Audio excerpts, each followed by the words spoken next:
So it is always an absolute honor to come to NIA, and I have to thank Professor Rath and Professor Patnaik for that. They have been so kind to me, always involving me in these sessions. But today is a great bonus. Today, listening to respected Shri Sharma and open up his heart and talk freely was a treat. Now sitting in the panel, an eminent panel, headed by Sangwan, Shurba Takar from UNDP, and of course Mr. Kutumbe, is also a great honor. So the topic is something which has now, I think, been completed. In a way, I don't really have too many new points to add. But what I'll try to do is to bring some perspectives on it so that our workable agenda can be thought of by everybody, every participant. It's not only the industry, it's also everybody who's connected, including NIA. What role can people play? So before I go to the first slide, I'd like to just draw your attention to the fact that when we talk of development, the word development, what is the word? What does it, what's the picture that comes to your mind? And what is the difference between developed country and a not developed country or underdeveloped country? What is the primary difference? Anybody? Exactly. So what is the quality of life, the standard of life, the comforts, the creature comforts, the confidence, safety, trust that people feel? Why is it that so many people who live in the shores of India never come back? Why do we normally take pride into the fact that we have a fantastic NRI diaspora and we have $69 billion as remittance, the largest in the world coming back in. All great, but if you look at our neighbor China, 70% of the people come back into China. So it doesn't mean that there's a fantastic quality of life for everybody, but there has to be something which will count as development. It could be some factors like water sanitation, could be factors like environment, hazards, money, prosperity, education, and of course professions and jobs. But important thing is that when we talk of development, sustainable development of our country, we have to think of sustainable development in terms of what it means for the people. And for people, life begins with L, living, ends with E, and there's a big if in between, and that forms life insurance. So that's like a bit of a segue into what we want to speak about. So life expectancy in India is today between 69 and 73, in the gender continuum, which also gives us a very sweet spot today in the world for development through life insurance. Because if the life expectancy remained as it was in the time of independence, which was 40 or below 40, life insurance industry would have been not unsustainable itself. The moment life expectancy goes beyond 85, as in some countries, then other factors come in. There are other issues, and I'll speak about that. For us, with the demographic dividend that most people are in the age bracket of 25, 27, and the life expectancy of 69 to 73, there is ample scope for looking at life insurance as a tool, as an instrument, as a practical instrument for individually in the micro sense, as well as for the whole business and the industry to look at the pooling mechanism.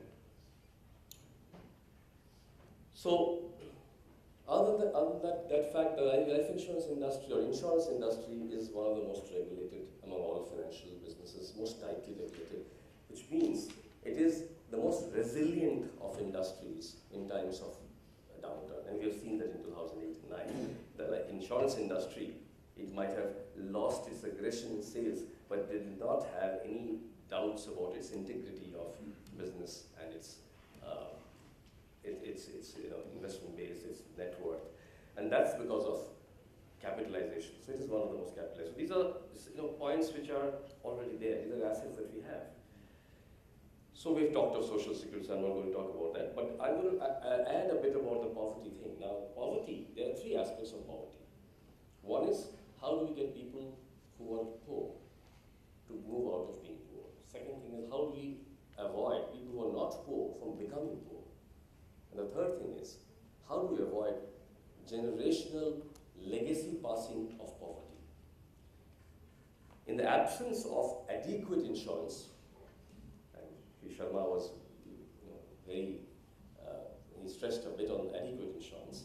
in absence of adequate insurance cover, in times of timely demise, the children cannot fulfill education, which you can call as a fundamental insurance, finally, for life. And in absence of that, dropouts, which we as a country are facing a lot, class 7, class 8 dropouts, people working in unorganized labor, and therefore perpetuating poverty is something which has to be stopped. And that, for that, insurance is probably the sole instrument. Now that we see breakdown of the joint family network more and more. Even in rural areas now, people are moving out to urban areas to work. They're moving off to, across the shores to work, and therefore, the joint family network and the social support that it brought in is not there. And in India, both spouses seldom work. That's another aspect of our jobs and profession left for maybe another day to talk about. But in that situation, to make sure that the standard of living does not fall, insurance is an instrument. Literacy, the same point. Literacy, again, can go in both ways, traditional literacy and vocational literacy. And we are probably as a country are reasonably strong in standard literacy now, 74%, but poor in vocational literacy, our employability of people and the professional or sliding into professions is actually much lower than many other countries. I think that's where insurance provides a very straight path, simply because, and I'll just jump to another slide. If you look at just the insurance agents in India, the average income of an active insurance agent is 4 times that of the average income of Indian citizens. And I'm not even talking of people who are employed in the whole sector. So I'll go back to a couple of other things. The other issue is that we are, by nature, we are consumers. We want gratification, instant gratification. More and more as a country, as we are younger, we refuse to think of long term. And the only thing that teaches us long-term habits, with a little bit of a force, with a little bit of a compulsion of having to pay a premium, is life insurance. So the focus on regular premium, which Madam Sandra talked about, which we brought about much more, and I think these are important bedrocks in the whole puzzle. These pieces of the puzzles, once they're strong enough, we are on the right path. Getting into insurance, traditionally, also provides a financial security. Most people in our country do not own houses. Most people in our country do not own adequate assets except gold jewelry. So we see there's a huge market for gold loans, but something which people have to think about is when they put in money in insurance, there's a large opportunity of also looking at short-term liquidity by taking a loan against the policy, which again, I think in the whole liberalization thing, the expansion of the industry, the aggression, sales, and penetration, this aspect of the other facet of insurance as a collateral, as a very strong collateral, where the asset, life asset, which has built the other asset with the conquest, is not being looked at. I think this needs to be looked at as an additional fantastic byproduct of life insurance industry by everybody.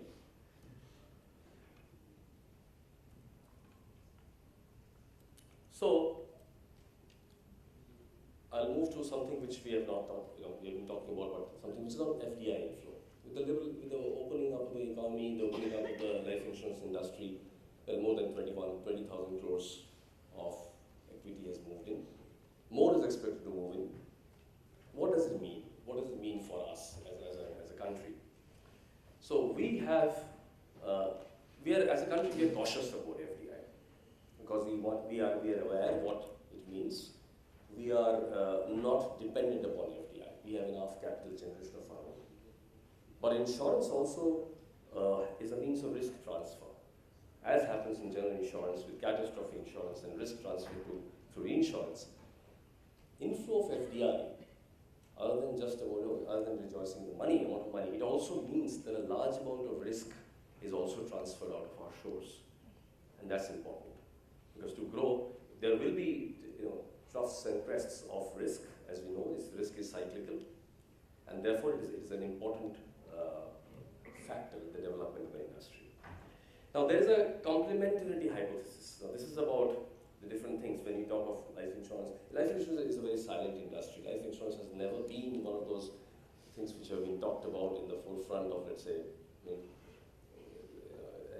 growth of achievements of the economy till very recently.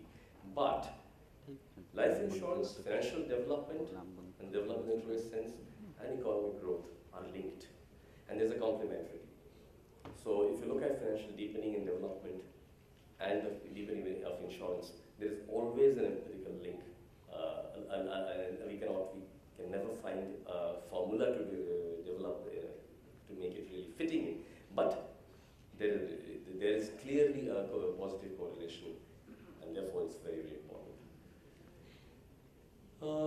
Infrastructure we talked about. So other important, if you have to grow, we just can't grow by providing only pure employment to people, but we have to get people to look at themselves as entrepreneurial. Otherwise, the growth will never happen, the quantum growth.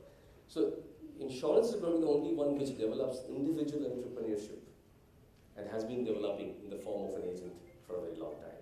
It's a complex business. The life of an agent is very complex. There's a lot of discipline is required. At the same time, a lot of freedom is required. A lot of knowledge is required, relationship is required, and these are skills to be acquired in association with insurance companies. But end of the day, it develops an individual entrepreneurial mindset in which people start feeling that is my business. Correlation with financial inclusion has been talked about. When we talk about market instruments, again, Madam Sangwan talked about the stability that life insurance brings to the stock market. So it brings in stability from two ways. It brings in stability from large investors like life insurers. It also brings in stability by providing long-term investment into the stock market, long-term capital there, through acquisition of money from retail. Otherwise, retail money flowing into capital markets, be it stock or bond, is very, very poor directly. Not more than 2.5% of people in the country put in money, and therefore stock markets remain very volatile to, again, foreign direct and foreign institutional investments, and that is not a comfortable position to be in. So that's another pillar which we have to really strengthen.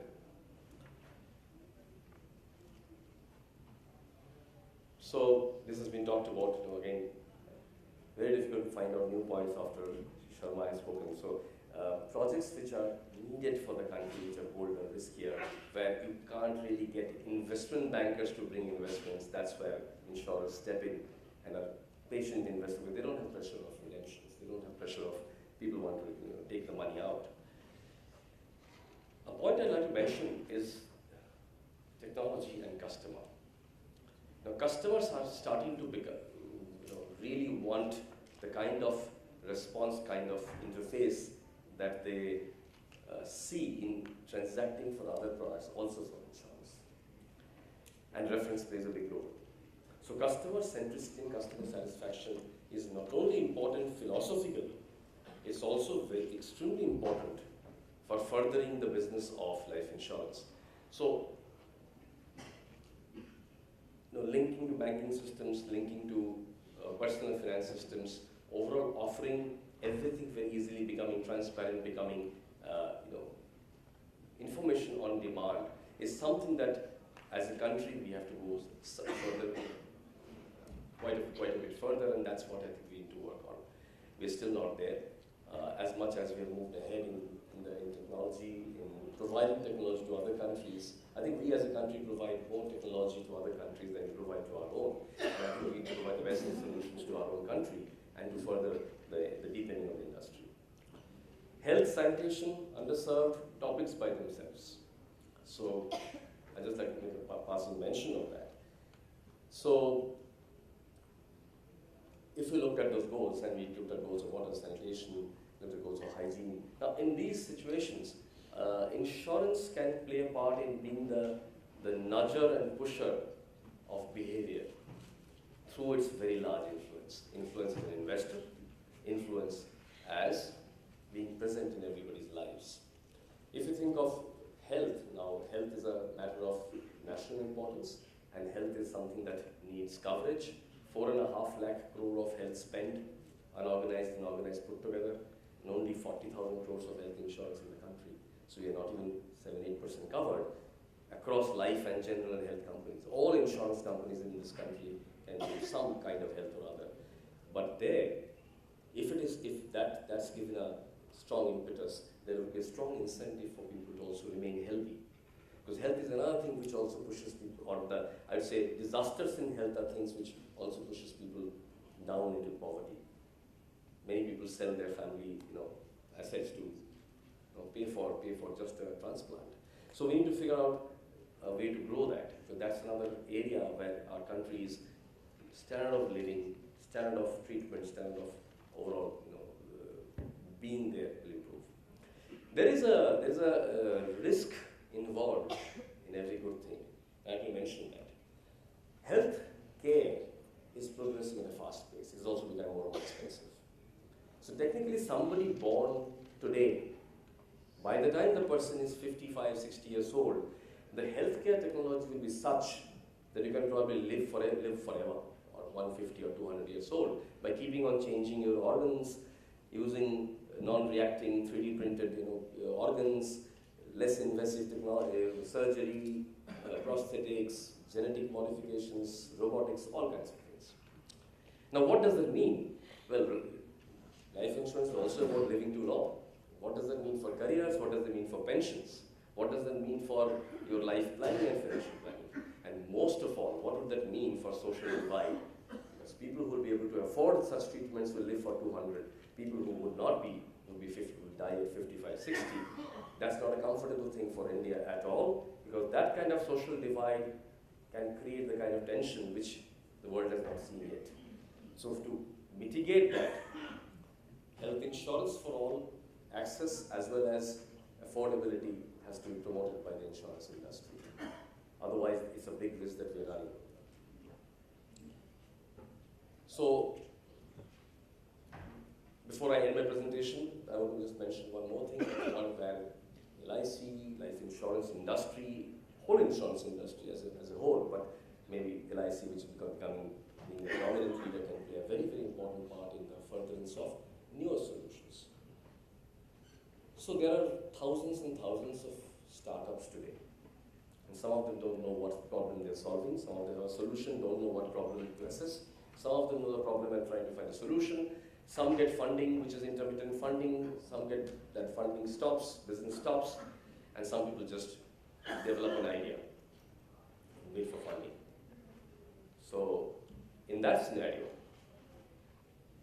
actually looking at starting a fund for startups and looking at a full, well-managed governance mechanism to look at areas, strike zones, which the country needs for development, maybe isolating 2 or 3 goals, and just sticking to the goals, inviting startups to find solutions to real problems of the country, and getting into supporting them is what I think is a new area where LIC can really play a fantastic leadership role, and we look forward to that, because that's what the country needs, and it has to be, and it cannot be only from government. It is the best provider from industry, and who other than LIC can we look to? So with that, I'll just end my random thoughts, because these are all different things that I talked about in the interest of time, and just remind you that life insurance is the only product which is normally totally uninteresting to most family members. People don't even talk of death. Even people who sell insurance are afraid to utter the word death. They talk of an unfortunate incident and euphemize. I think it's time that we start talking boldly, properly about insurance and make it completely relevant for all as it is.